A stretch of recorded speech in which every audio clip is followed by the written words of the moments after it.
할렐루야. 오늘 이렇게 또 영상으로 우리 사랑하는 성도님들과 함께 만나게 됨을 인해서 하나님 앞에 감사드립니다. 오늘 우리 함께 하나님의 말씀을 나눌 것은 요한계시록 1장 10절로 16절의 말씀인데요. 계속해서 지금 요한계시록의 1장의 말씀을 같이 나누고 있는데, 여기 핵심은 무엇인가 하면요, 예수님의 형상을 바라보는 겁니다. 예수님께서 사도 요한에게 내가 보는 것을 써서 두루마리에 써서 7 교회에 보내라 하시면서 예수님의 그 촛대 사이로 7 금촛대 사이로 다니시는 예수님의 형상을 가장 먼저 보여주셨습니다. 그래서 이 사도께서는 그것을 그대로 이 성경에 지금 기록을 하였고, 그 2000년 1900년 정도 되죠.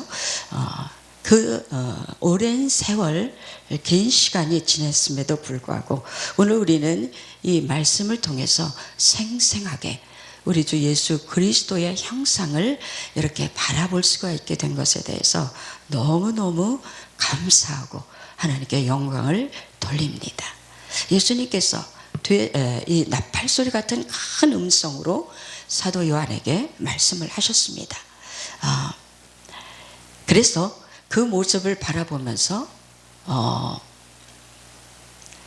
7 금촛대 사이로 다니시면서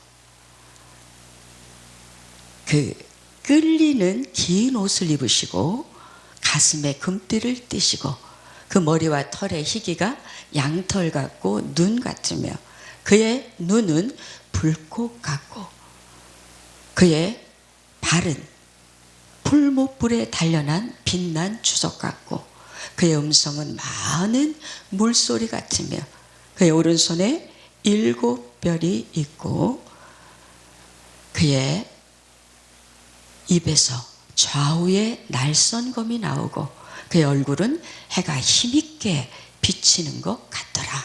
네, 여기까지 예수님의 형상에 대해서 말씀을 하셨습니다. 오늘은 예수님의 입에서 좌우에 날선검이 나오고 하는 좌우에 날선검이라고 하는 제목의 말씀으로 함께 나누겠습니다. 좌우의 날선검, 우리가 생각할 때에 좌우의 날선검 하니까 조금 무섭다 이런 생각이 들죠. 그렇죠. 그런데 이것은 비유를 하신 말씀입니다. 정말 검이 나오는 것이 아니고 좌우의 날선검 같은 말씀이 나오는 것을 우리가 알 수가 있어요. 그게 요한계시록 2장에 보면은 버가모 교회에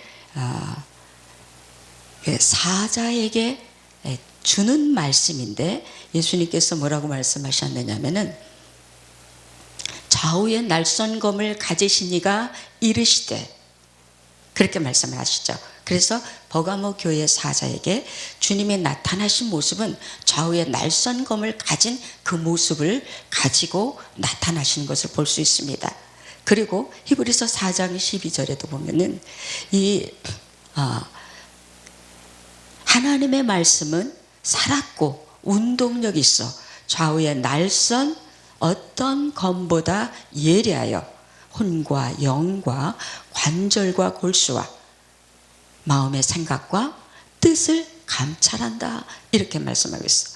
그래서 하나님의 말씀은 바로 검과 같이 예리하여서 우리의 영혼의 육까지, 영혼 육을 온통 전부 다 그 관통을 해서 쪼갠다, 이렇게 말씀을 하고 있습니다. 성경에 보면 하나님의 말씀은 여러 가지 종류의 말씀이 있습니다. 하나님의 말씀은 우리를 축복하시는 말씀이 있습니다. 신명기 28장 1절로 쭉 보면은 거기 하나님이 우리를 축복하시는 말씀이 있죠. 만일 내가 이른 이 율법의 말씀을 하나도 어기지 아니하고 그대로 지켜 행하면은 내가 너희를 세계에 우뚝 선 그러한 민족으로 내가 너희를 세울 뿐만 아니라 너희 개인 한 사람 한 사람에게 복을 주는데 그 정말 엄청난 복을 주시는 거예요. 들어가도 복을 받고 나와도 복을 받고 성읍에서 복을 받고 내 자녀가 복을 받고 내 기업, 토산, 모든 그 짐승, 가축 여기에 하나님께서 몽땅 그냥 부어주신다는 거예요. 그러니까 우리가 정말 완전한 형통이죠. 완전한 형통의 복을 주시겠다 이렇게 약속을 하시는 말씀이 있고요.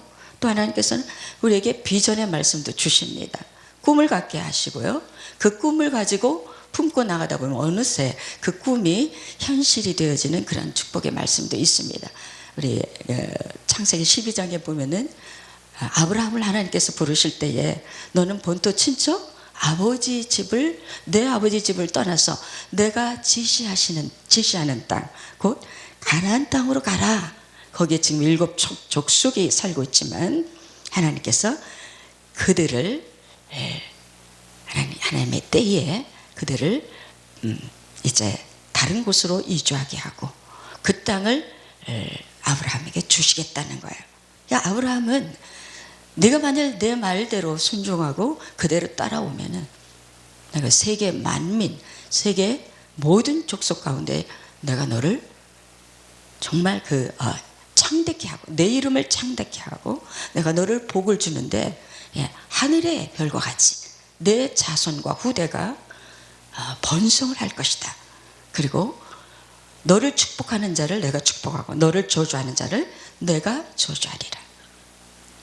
지금 이 전 지구상에 아브라함을 자기 믿음의 조상으로 또 신앙의 조상으로 삼고 있는 그 숫자는 약 한 20억 정도가 된다고 그래요. 이슬람에서도 아브라함을 조상으로 보고 있죠. 또 우리 천주교, 기독교 모두가 다 아브라함에 대한 그 신앙의 조상으로 우리가 하고 있는데 아마 20억이 좀 넘을 수도 있습니다. 많은 사람들이 그 아브라함은 진짜 꿈을 이룬 거죠. 대대로 그 아브라함의 그 순종으로 인해서 그는 이런 놀라운 비전을 갖고 살다가 그 후대를 통하여서 그 말씀이 실현되는 것을 우리가 성경을 통해서 알 수가 있죠. 또 하나님께서는요 위로의 말씀도 주십니다. 그 마태복음에도 보면은 신명에 가난한 자는 복이 있나니 천국이 저희 것이며 애통하는 자는 복이 있나니 저가 위로를 받을 것이요 의를 위하여 핍박을 받는 자는 복이 있나니 천국이 저희 것입니다. 하늘의 상이 크다 이런 말씀을 하시죠. 그래서 우리를 위로하시고 그 위로의 말씀을 통해서 우리가 다시 새 힘을 얻고 우리가 또 전진하는 그런 놀라운 기회가 되는 것을 알 수가 있습니다. 하나님의 말씀은요 경고의 말씀도 있습니다. 마태복음의 쫙 산상수훈에 보면은 여러 가지 하나님께서 우리에게 경고하시는 말씀이 있습니다. 특별히 우리가 잘 기억하는 바와 같이 내 손이 너를 실족하거든 그 손을 잘라버려라. 내 지체의 한 부분을 잃고 천국으로 가는 것이 백제를 가지고 지옥에 가는 것보다 낫지 않겠느냐. 내 눈이 실족하거든 내 눈을 빼버려라. 동일한 말씀을 하고 계시죠. 이거는 우리에게 경고하시는 말씀입니다. 이 경고를 우리가 절대로 소홀히 해서는 안 되겠죠. 하나님께서는요 우리에게 여러 가지로 이 하나님의 말씀 다양한 방법으로 다양한 면에서 하나님은 우리에게 말씀을 주시는데 오늘 제가 말씀을 드리고 싶은 그 말씀은 좌우의 날선검이 나오는데 그 말씀은 특징이 뭐냐면 심판하는 겁니다. 심판은 무슨 악한 자를 또 심판하는 것도 있겠죠. 그러나 이 주님의 심판의 목적은 결국은 그 끝에 가서 그 영혼을 멸망으로 가게 하는 것이 하나님의 목적이 아닙니다. 하나님의 심판은 의로운 자나 불의한 자를 하나님께서 붙들어서 그 말씀을 통해서 변화받고 완전히 새 사람이 되기를 원하시는 그 말씀이기 때문에 비록 하나님이 우리를 심판한다 할지라도 거기에는 큰 소망이 있습니다. 그렇기 때문에 하나님의 심판 안에 들어간다고 해서 두려워할 것이 아니라 하나님이 그 심판을 통해서 하나님의 어떠한 일을 하고 계시는가를 기대를 해도 좋아요. 하나님 우리는 철저하게 낮추시고 철저하게 무너뜨려서 가장 하나님이 당신의 뜻을 이룰 수 있는 아주 순수한 옥토밭이 되기까지 우리를 계속해서 낮추시고 또 낮추시고 낮추셔서 이제는 하나님 무슨 말씀이라도 순종할게요. 아버지 저 순종하겠습니다. 아무런 하나님에 대한 다른 조건 없습니다. 내가 원하는 바도 없습니다. 오직 주님은 한 분이시고 내가 섬기고 내가 영원히 의지할 분은 하나님 한 분입니다 라는 그러한 고백이 나올 때에 하나님께서는 일을 하시는 거예요. 아브라함이 아기를 갖지 못했지 않습니까? 아기를 갖지 못해서 늘 마음에 그걸 가지고 고민을 했습니다. 하나님께서 약속을 하셨죠. 내가 100세에 내가 아들을 주리라. 근데 그 말씀을 잘 믿음이 오지 않는 거예요. 인간의 방법으로 자기 집에 종에 아주 충실한 종을 통해서 자식을 가질 것인가. 그러다가 하가를 통해서 또 자식을 얻게 되죠.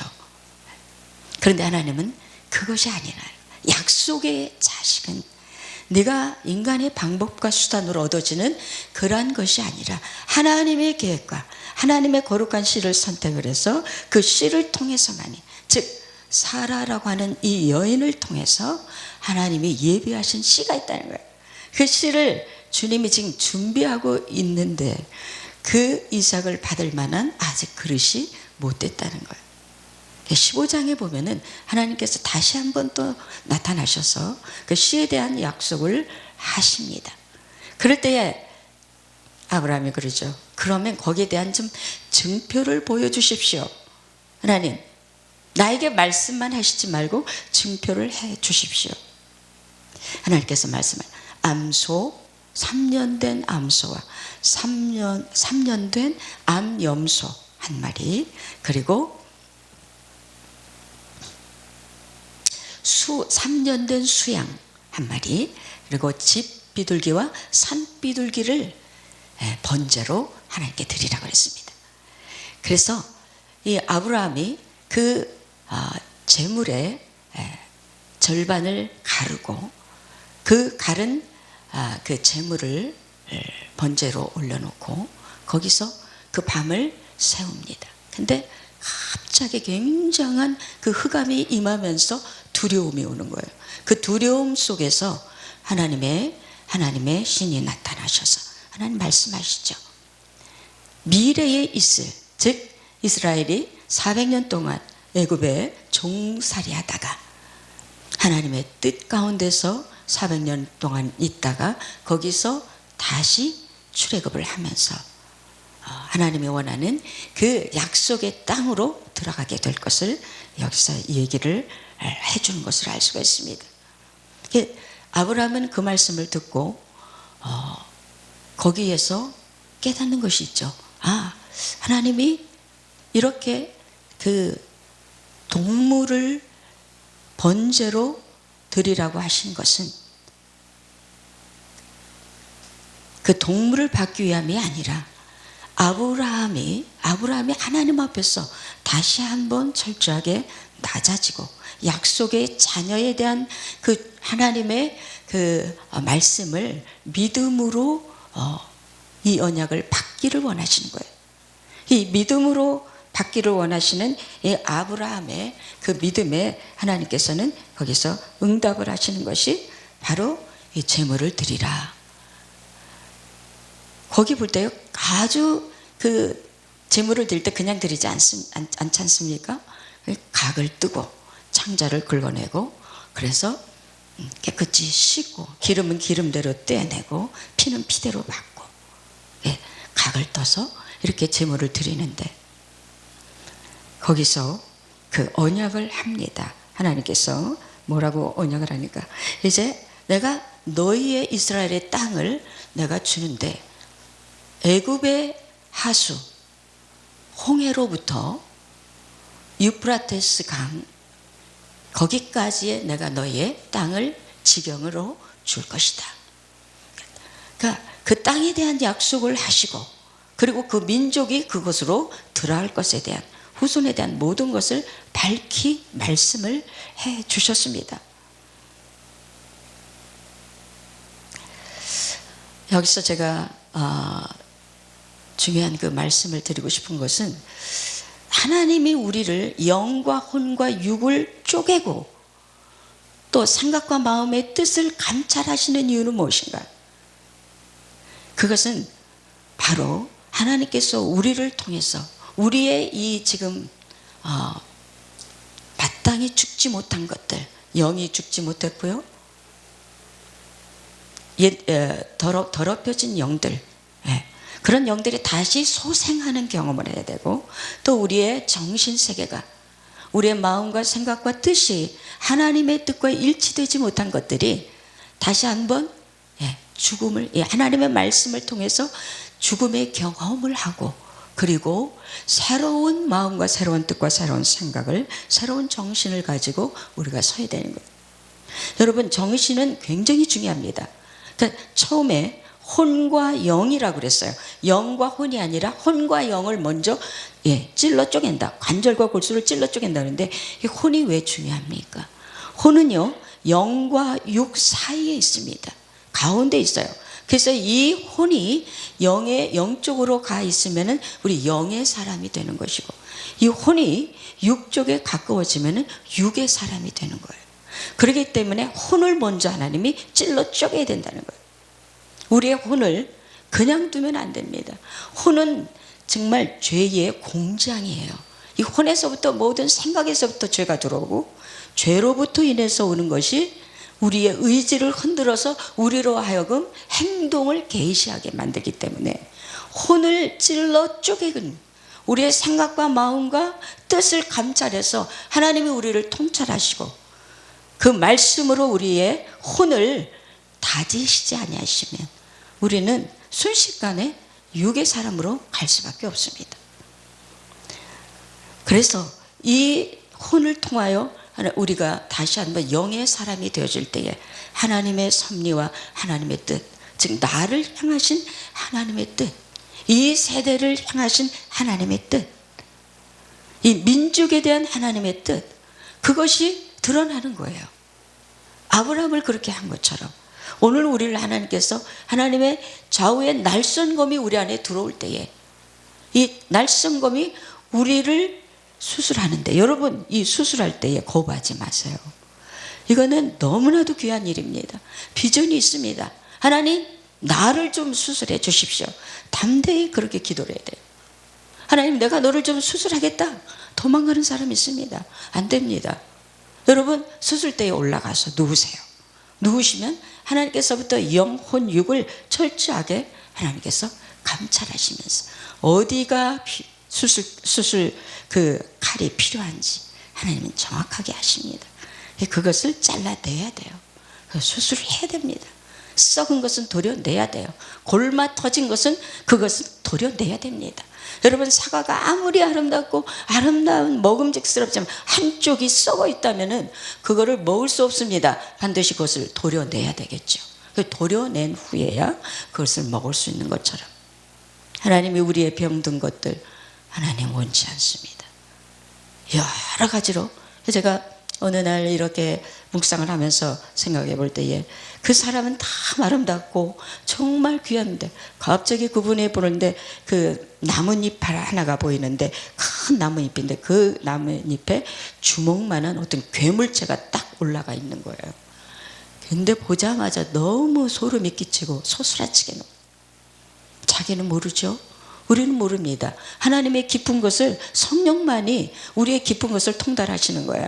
그분 안에, 자기 안에 그런 무서운 끔찍한 어떤 그런 괴물체 같은 것들이 있고, 제가 옛날에도 교회를 그 인수받을 때에 그 사모님이 그 교회에 앉아서 의자에 앉아서 제가 묵상을 하는데 환상을 보여주시더라고요. 그 사모님이 암에 걸려서 그 교회를 더 이상 할 수 없다고 이렇게 목사님이 그렇게 얘기를 해서 제가 그 교회를 인수를 했는데, 그때의 그 사모님 그 누워 계시는데 그 옆에 엄청난 그 크기의 괴물체가 딱 붙어 있더라고요. 그걸 떼어내지 않으면 그 병에서 살아날 수가 없지요. 교회 여기저기에다 그 모조 나무를 갖다 놓으시더라고. 뿌리도 없는 그 만든 거 모조품 있죠. 그걸 갖다가 놓으시더라고. 그러더니 한참 이렇게 찾더니 아니 여기 진짜 나무가 하나 있었는데 어디 갔지? 그러면서 찾으시는 거예요. 여러분, 우리가 하는 일을 우리가 상당히 옳다라고 생각을 하지만 여러분 깊이 묵상을 해야 돼요. 우리의 삶 자체가 얼마나 오점이 많고 근신하고 진짜 긴장하면서 내 행동, 내 언어 모든 것 하나하나를 점검하지 않으면 안 됩니다. 어느 날 이것이 나의 습관이 되어버리고 어느 날 이것이 나의 성품이 되어져서 그것은 그냥 자연스럽게 해도 아무렇지도 않은 것처럼 느껴지는 거예요. 그게 바로 뭡니까? 하나님 보실 때 그걸 찔러 쪼개지 않으면 그게 바로 흠이요 점이요 티요 무서운 독을 내가 갖고 있으면서도 자기 자신을 모르는 거예요. 절대로 하나님은 그것을 용납하지 않습니다. 하나님의 형상, 하나님의 거룩하신 형상. 그래서 아브라함에게 뭐라고 말씀하셨습니까? 너는 완전하여 17장에 말 너는 완전하라. 내가 완전하니 너도 완전하라. 내 앞에서 너는 행동을 할 때 완전하게 행동하라. 하나님은 우리에게 원하시는 것은 완전입니다. 흠이 있어서는 안 돼요. 그래서 성경 말씀이 무엇이라고 말씀하시는지 그걸 하나하나 조목조목 여러분의 말씀을 보면서 내 심령 속에 말씀의 비수를 꽂고 이것이 안 되네요 아버지. 이거 어떻게 하면 좋죠? 어떻게 하면 좋습니까 아버지? 도와주세요. 그 부분을 수술을 해야 됩니다. 절대로 넘어가시면 안 됩니다. 그러니까 말씀은 거울입니다. 하나님의 말씀의 거울을 날마다 자기한테 비춰봐야 돼요. 좋은 말씀, 형통의 말씀, 축복의 말씀, 그런 말씀만 읽으시면 안 됩니다. 그런 말씀은 안 읽어도 괜찮아요. 진짜 읽어야 할 것은 하나님의 경고의 말씀. 내 입에 검으로 내가 너와 싸우리라. 내가 회개하지 않으면 내가 내 입의 검으로 너와 싸우리라. 이게 지금 버가모 교회의 사자에게 하시는 말씀이에요. 주님이 칭찬합니다. 그래, 네가 어떻게 살아왔는지 내가 다 알고 있단다. 내가 믿음을 굳게 지키고 또 내 교회에서 순교자가 나왔죠. 안디바라고 하는 사람이 그 교회가 어디에 있느냐면요, 사단의 권좌에 있었어요. 그러니까 사단이 아주 본부로 삼고 있는 그 지역에 그 교회가 있었습니다. 그러니까 이 사단이 가만두겠습니까? 버가모 교회의 안디바라고 하는 사람이 사단에 의해서 순교를 당했습니다. 그 순교를 당한 것, 그 이후에 성도들이 흩어지지 아니하고 여전히 하나님을 섬기는 그 일에 있었기 때문에 하나님께서, 예수님께서 그것을 칭찬하셨어요. 그런데 내가 두어 가지 너에게 책망할 것이다. 그것은 뭐냐? 발락이 발람을 꿰어서 이스라엘을 멸망시키고 이스라엘을 하나님의 저주 아래 두어서 24,000명이 죽게 만드는 그러한 꾀를 주었어요. 처음에는 하나님께서 이스라엘을 발람이 저주하라고, 발락이 발람에게 저주하라고 그렇게 얘기했을 때에 나는 저주할 수 없습니다. 하나님이 사랑하시는 백성을 내가 어떻게 저주합니까? 계속 거부를 했는데 나중에는요, 이스라엘이 어떻게 하나님 앞에 저주받는지 그 방법을 가르쳐 준 거예요. 그게 무엇이냐면요, 그 모압이 섬기는 그 신전에서 이 창녀들, 그 신전을 섬기는 여인들이 있습니다. 그 여인들이 굉장히 부도덕하고 음란하죠. 그 여인들과 더불어 이스라엘 백성들이 연합하게 만들었어요. 그래서 하나님의 진노가 임했습니다. 24,000명이 그냥 죽었어요.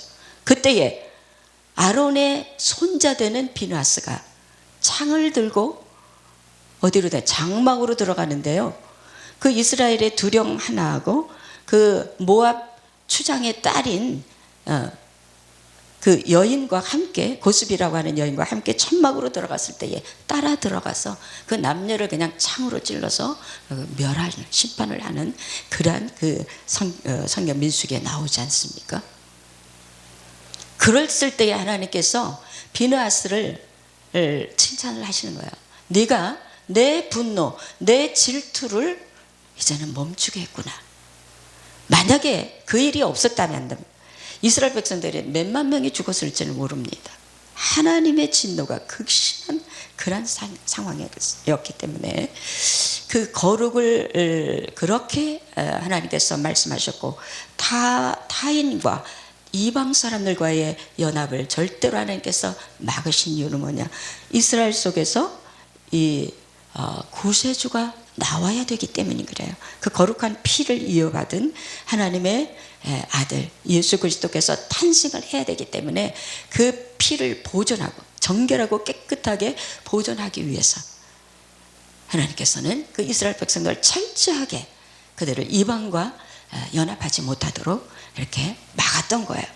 그러니 하나님의 분노가 얼마나 극심했겠습니까?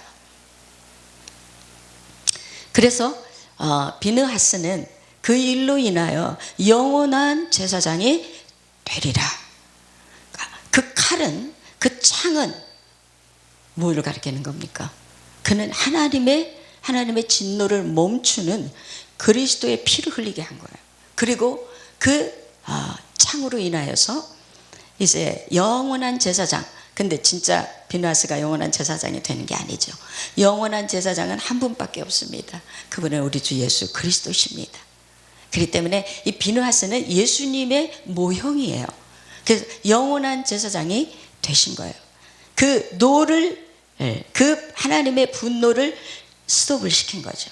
예수님이 십자가에서 모든 인류의 그 죄값으로 인해서 하나님의 진노를 스톱을 시키신 거예요. 그러니까 비느하스는 영원한 제사장이 된 것은 마치 베드로가 주는 그리스도여 살아계신 하나님의 아들이십니다, 이 고백을 했을 때에 내가 이 반석 위에 내 교회를 세우리니 음부의 권세가 이기지 못하리라. 그러니까 지금 천주교회는 그를 베드로를 그 교회의 저기로 보고 있죠. 그러나 그것이 아닙니다. 교회의 주인은 예수님이십니다. 하나의 비유죠. 그래서 그 진노를 멈추게 한, 그래서 영원한 제사장이 되셨어요. 예수님은 영원한 왕이시고 영원한 대제사장이시고 영원한 선지자이십니다. 그게 바로 그리스도라고 하는 말이죠.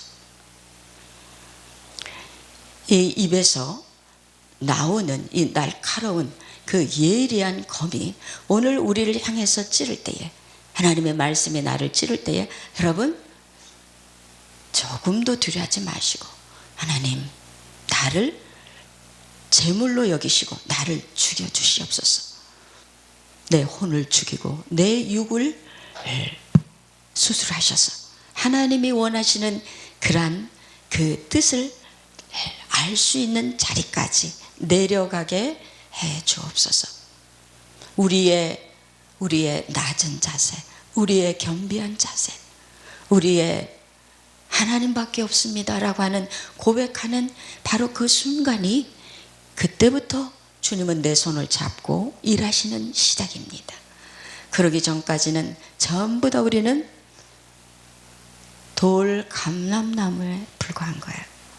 우리의 열정, 우리의 열심, 우리의 수고, 그거 하나님이 수에 치지 않습니다. 수에 칠 가치가 없다. 선 과일이 떨어지듯이 떨어지는 거예요. 언제? 지극히 낮아지고 지극히 겸손해지고 정말 내가 죽은 제물이 되어서 완전히 제로가 되어질 때에, 그때 주님은 그 사람에게 하나님의 놀라운 비밀을 열어주시는 거예요. 하나님의 계획을 열어주시는 거예요.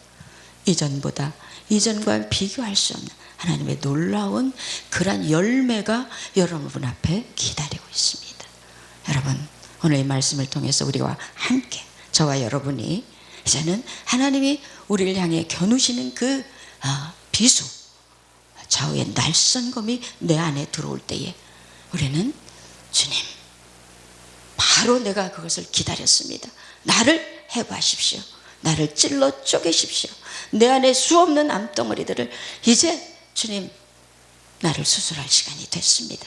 제가 기꺼이, 정말로 내가 기꺼이 내가 주님의 칼을 받겠습니다. 여러분, 두 손을 들고 주님 앞에 엎드릴 때 정말 하나님 우리를 아름답게 다듬어서 정말 귀하고 하나님의 손색이 없는 아름다운 신부로 저와 여러분을 만들 줄을 믿습니다. 기도하겠습니다. 살아계신 아버지, 감사합니다. 오늘 하나님 우리에게 주시는 이 비수와 같은 말씀이 내 영과 혼과 육을 찔러 쪼개고 생각과 마음의 뜻을 완전히 주님 앞에 올려드려질 때 나를 새롭게 하실 주님을 찬양하오며 우리 구주 예수님의 귀하신 이름으로 기도하옵나이다.